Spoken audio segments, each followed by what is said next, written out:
countrymen, ladies and gentlemen, I thank you very much for your attention. Ngiyabonga,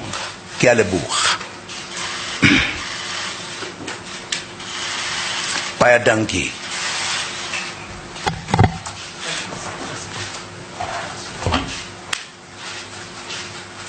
Thank you. We'll meet somewhere.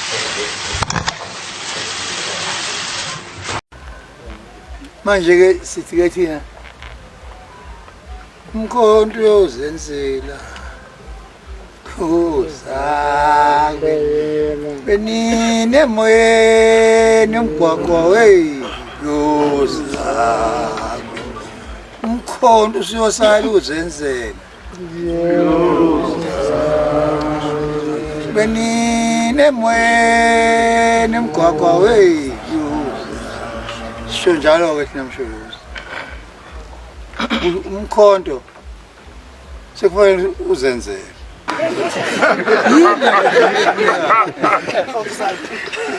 Lona asazi ukuthi yini efunwa kuwo msholozi kuthiwa boshelwane kwathi boshwe iminyaka niboshelwa izwe manje uma ke sekufanele ukuthi ke ngabe uyabonga manje akusafiki kuleso sikhathi sokuthi ubonga usebenzile akusafiki kuleso sikhathi isigaba ekufuka kuso sokuthi uyoboshwa asazi ukuthi ngabe kwenze njani sesiyayibona lento nathi hayi lento uhlanga lo ulwa nawe ngoba ungumZulu asithandi ke nathi yoboshwa usukhulile kufanele uhlala ekhaya nababa bakho ney'ngane zakho hayi uyohlala ngale kwey'khiye impela lento yakho msholozi ayisiphathi kahle thina ngoba athi umongameli phambilini ungqongqoshe ondini usebenza imisebenzi nje ephakeme asazi namhlanje ukuthi ivuka phi lento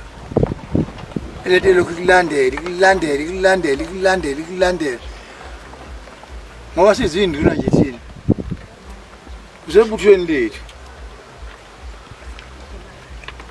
ngoba usubuyile nje la ekhaya wasesi umongameli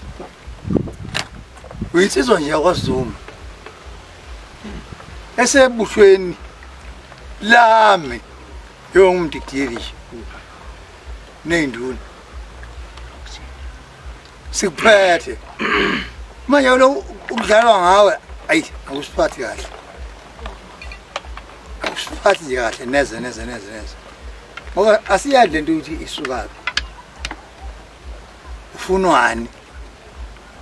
inkosi ke kakhulunywa ngaleli khaya letha lakhishwa nje emaphepheni hawu yini lo mntana omuntu owazala ubaba nomama naye njengathi uhlushelwane manje ke sithi ke thina umkhonto uyozenzela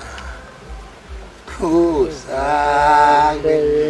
benine emoyeni umgwaqo wey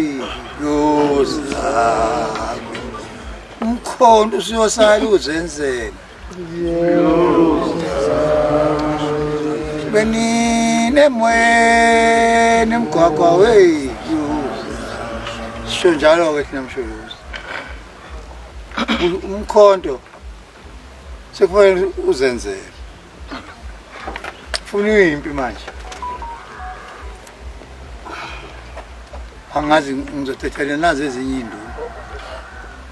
nampo makhanya nangu nonjomani cha